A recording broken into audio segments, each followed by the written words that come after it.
Allez, on en vient désormais à notre thématique sport et santé ce soir dans Daily Sport, car on connaît évidemment les bienfaits de la pratique sportive au quotidien pour les personnes qui sont en bonne santé. Ce que l'on sait moins, c'est que le sport, c'est aussi une thérapie pour les personnes malades et notamment pour les personnes qui sont atteintes d'un cancer. On va en parler ce soir avec nos invités.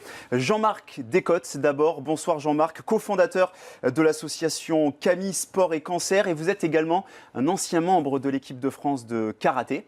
Oui, donc vous êtes particulièrement connaisseur sur le sujet. Et à vos côtés, la marraine donc, de votre association, Valérie Fignon. Valérie, c'est une association qui vous concerne particulièrement puisque votre mari, Laurent Fignon, double vainqueur du Tour de France, est décédé en 2010 des suites d'un cancer. Merci beaucoup d'être avec nous. D'abord, pourquoi cet engagement auprès de l'association Camille ?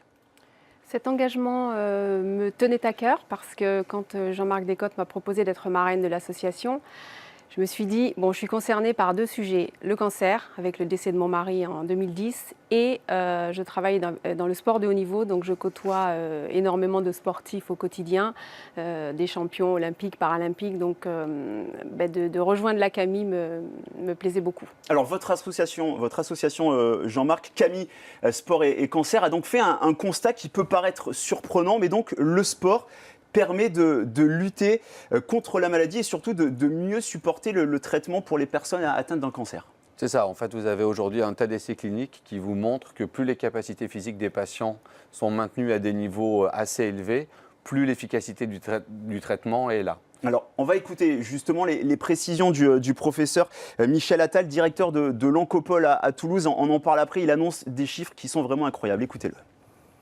Non seulement la pratique du sport améliore la vie du patient porteur de ces maladies, mais surtout est capable de diminuer l'incidence des rechutes de la maladie. Et pas dans des proportions, je dirais, anecdotiques, de diminuer de 30 à 50% dans certaines pathologies, le cancer du sein ou les tumeurs digestives. Et dites-moi un médicament capable d'obtenir de tels résultats. Je n'en connais pas, il n'y en a pas d'autres. C'est incroyable, le sport, meilleur médicament pour lutter contre le cancer ? Oui, en tout cas, dans la partie dont il parle, c'est-à-dire le risque de rechute, effectivement, aujourd'hui, les essais ont tendance à prouver que c'est un vrai allié pour éviter le risque de récidive. Et puis, pendant le traitement, c'est un vrai complément des traitements thérapeutiques. Aujourd'hui, pardon. Non, allez-y, finissez. Non, je dis aujourd'hui, ça doit vraiment s'inscrire dans le cadre du parcours de soins des patients. Alors justement, on va essayer de découvrir un petit peu les différentes activités pour accompagner les patients. On va d'abord souligner le rôle important de certaines fédérations, l'athlétisme, le tennis, l'aviron, qui ont développé justement des cours spécifiques. Également, la fédération d'escrime avec, vous allez voir cet exemple au club de Boulogne-Billancourt. C'est un reportage de Clara Mariani avec Romain Favril. C'est une éclaircie, un instant de ciel bleu sur le chemin lourd des traitements. Et ici, déjà, ce sont des sourires revenus. Je m'amuse comme une petite fille, c'est léger, on retrouve de la légèreté. C'est excellent, c'est excellent. C'est une respiration. Ça nous permet de nous dire, on revient dans la vraie vie. On revient dans la vraie vie, oui. À la vie donc, pour réapprendre son corps après les opérations, les chimios, les radiothérapies. Dans la lutte contre le cancer du sein, le sabre est ainsi devenu leur allié. Elles sont habillées, comme tout le monde. Elles ont un masque, comme tous les escrimeurs. Il n'y a pas de différence. Et ça, elles apprécient et c'est vrai que c'est un plus. Équilibre, posture, souplesse, tout est travaillé. Si elles sont gauchères et que c'est à droite qu'il y a eu l'opération, elles vont travailler essentiellement à droite, vice-versa, en sachant que la plupart des maîtres d'armes font alterner main droite, main gauche. Très bien, on va toucher au flanc. Il y a donc le corps. Elles toucheront le maître d'armes. Lui, jamais ne va au contact pour ne pas traumatiser les zones douloureuses. Il y a un manque de sensibilité au niveau des nerfs. Et le fait de manier le sabre, comme on le fait là, nous aide à retrouver un petit peu cette sensibilité.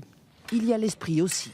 On a l'impression de tourner une page et d'aller vers un avenir. On ne fait pas seulement se défendre, on est aussi dans la position de celui qui attaque. Dans cette salle d'armes de Boulogne-Billancourt, l'escrime, c'est la riposte à la maladie proposée par la Fédération française. Car une activité physique, c'est un atout supplémentaire dans sa manche pour diminuer le risque de récidive. On a mal et on se rend compte effectivement que le sport nous permet d'aller mieux. Et c'est aussi en partie la crainte, oui. Mais c'est plus que cela.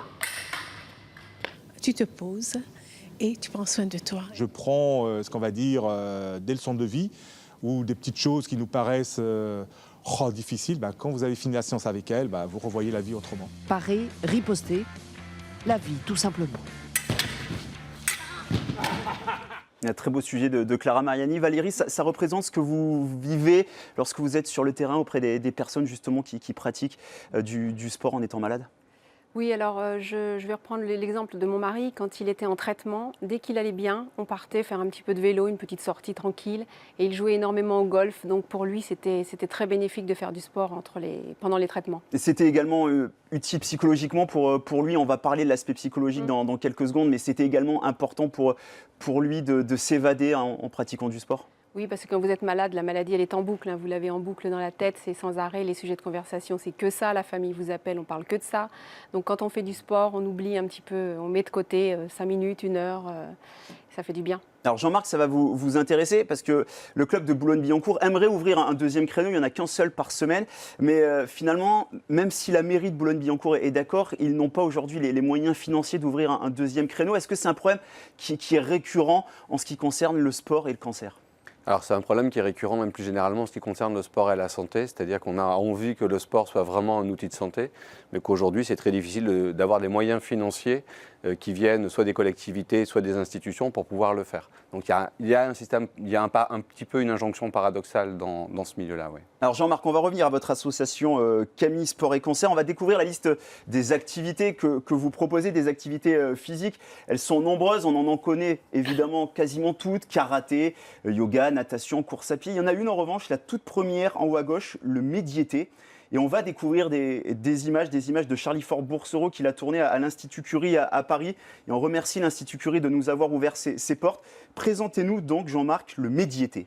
En fait, le médiété, c'est le constat qu'on a eu avec Thierry Bouillet quand on a commencé à monter la Camille, qu'à un moment donné, les disciplines sportives qu'on proposait ne répondaient plus aux besoins pathologiques des patients. C'est-à-dire quand on avait des objectifs thérapeutiques qu'on fixait parce que les patients avaient des douleurs ou des contraintes physiques telles, on n'arrivait plus, à travers les disciplines qu'on proposait, à trouver la solution. Et donc, on a réfléchi à un modèle qui nous permettait tout d'un coup de concevoir des exercices spécifiquement en fonction du besoin des patients. Donc aujourd'hui, quand vous rentrez à la Camille, vous avez un bilan initial, vous avez des évaluations, et ces évaluations nous permettent de déterminer des objectifs thérapeutiques et nous permettent de choisir spécifiquement des exercices qui vont répondre à la problématique du patient. Et en fait, le médiété, c'est toute l'approche pédagogique qui permet de comprendre quels sont les besoins du patient, comment le corps doit bouger, qu'est-ce qu'on attend comme résultat du corps et de l'évaluer à la fin. D'accord, on a bien compris, c'est un traitement qui est vraiment très suivi au cas par cas. On a bien compris les bienfaits du sport d'un point de vue médical. On va aborder davantage l'aspect psychologique. Vous en avez déjà un petit peu parlé avec votre mari Laurent Fignon lorsqu'il était vivant et en soins, effectivement. D'abord, on va écouter 2 patients de l'Institut Curie qui a interrogé Charlie Fort-Boursereau. Il nous parle justement de cette manière de combattre la maladie grâce au sport. Quand on est en chambre de greffe, on a les fonctions du corps qui petit à petit baissent et cette séance de sport, ça permet de se déconnecter, de se sentir mieux sur l'instant, mais aussi tout au long de la journée. Il faut s'accrocher, il faut persévérer, il faut insister et tout est là-dedans. Et puis si aujourd'hui on n'a pas envie de faire du sport ou de l'activité physique tout le moins en chambre, on n'en fait pas. Le sport, au même titre que ses accompagnants, a totalement sa place. Ah oui, ça me paraît indispensable, bien sûr. Bien sûr, il faut le vivre. Le sport nous donne encore un petit plus pour se battre. C'est un médicament, le sport, bien sûr, mais sauf qu'il n'y a pas d'effet secondaire, au contraire, il n'y a que des effets bénéfiques. Elle est forte cette phrase, Valérie, il n'y a que des effets bénéfiques, c'est incroyable et c'est encourageant aussi les messages de ces patients. Oui, on voit que le sport les aide énormément. Comme je le disais, ils s'évadent à un moment. Et puis, de voir qu'on est encore capable de faire du sport, même sous traitement, qui vous mettent par terre, bien souvent les traitements, ça donne une petite lueur d'espoir. Alors, on a parlé des initiatives des fédérations, on a vu l'escrime, on a parlé des initiatives de votre association. On va s'intéresser maintenant à des clubs, en l'occurrence un grand club français, le Stade Toulousain, un mythique club français en rugby. Et vous allez nous expliquer les images que l'on va voir, Jean-Marc, puisque le Stade Toulousain met donc à disposition ses infrastructures pour permettre à des personnes qui sont soit en rémission, soit en cours de traitement, de participer à des activités sportives. C'est ça. En fait, si vous faites le lien avec la première image que vous avez vue à l'Institut Curie, donc l'Institut Curie, c'est une intervention à l'hôpital, en chambre, avec des prises en charge qui peuvent être individuelles ou collectives. Mais à un moment donné, c'est des programmes qui sont limités dans le temps. Donc quand on intervient à l'Acropole de Toulouse, par exemple, on a des programmes qui durent 8 mois à 1 an en moyenne, mais à un moment donné, les patients se retrouvent contraints de quitter ces programmes-là. Et il s'avère que le Stade Toulousain et l'Oncopole se sont mobilisés pour pouvoir mettre en place des programmes, ce qu'on appelle ambulatoires, c'est-à-dire pour permettre aux patients de continuer après la prise en charge à l'hôpital, dans le cadre de la ville. Et ça s'est fait avec le Stade Toulousain. Et ce qui est génial en plus avec le Stade Toulousain, c'est que le matin, avant de venir, les patientes prennent le petit déjeuner avec les joueurs de l'équipe première. Donc ça crée aussi un moment de convivialité et où chacun peut porter un regard différent sur l'autre et aider chacun à se reconstruire. Alors on a parlé des associations, on vient de parler d'un club, on a parlé également des fédérations comme l'escrime qui prennent vraiment ce sujet à bras-le-corps. Qu'en est-il de l'État, Jean-Marc? Parce que pour l'instant, on n'a pas encore parlé de l'État. Est-ce que le ministère de la Santé également est très actif sur le sujet? En fait, l'État, c'est le maillon faible du dispositif. C'est-à-dire qu'il a créé une loi en janvier 2016, qui est la loi sport sur ordonnance, mais il a juste créé un système qui permet de réfléchir à la place de l'activité physique dans le champ de la santé, mais il n'a donné aucun moyen de faire en sorte qu'on puisse soit le prescrire correctement, puisque les médecins ne sont même pas remboursés pour les prescriptions d'activité physique qu'ils feraient, et encore moins pour de la prise en charge, puisqu'aujourd'hui, il n'y a pas de modèle avéré de prise en charge dans le cadre, par exemple, des programmes de thérapie sportive qu'on met en place. Dans les phases de traitement aigu, on ne réfléchit même pas à comment on va faire financer ce genre de projet. Donc, chacun est animé par une bonne intention, mais les modalités pratiques ne permettent pas de son développement. On voit quand même qu'il y a des avancées, ça devrait encore s'améliorer dans les prochains mois, dans les prochaines années, on l'espère. Valérie, votre prochaine mission pour l'association Camille Sport et Cancer? Je suis ravie parce que je vais partir avec une patiente malade du cancer du sein qui s'appelle Isabelle Pince et nous allons aller braver le froid en Laponie sur le raid de Finland Trophy. Donc on va faire du VTT, on va faire du ski de fond, des raquettes et du trail. Voilà, je participe avec elle. Il faut s'entraîner.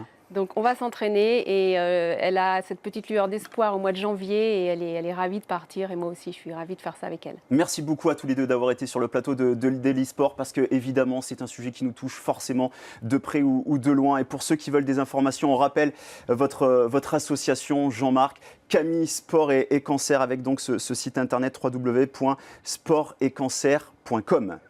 Alors on se quitte évidemment avec le programme de ce qui vous attend demain sur InfoSport Plus, programme chargé, la matinale avec Thomas Guichard à 7h, à 9h, Jacques Brunel annoncera la composition d'équipe du 15 de France pour affronter l'Argentine samedi, tournée de novembre qui se poursuit.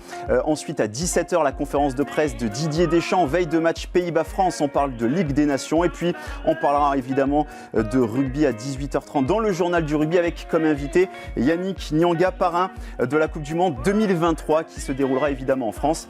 Et puis on se retrouvera à 22h30 dans Daily Sport. Restez avec nous, on revient dans quelques secondes. Nous sommes ensemble jusqu'à 7h, jusqu'à la matinale de Thomas Guichard. À tout de suite.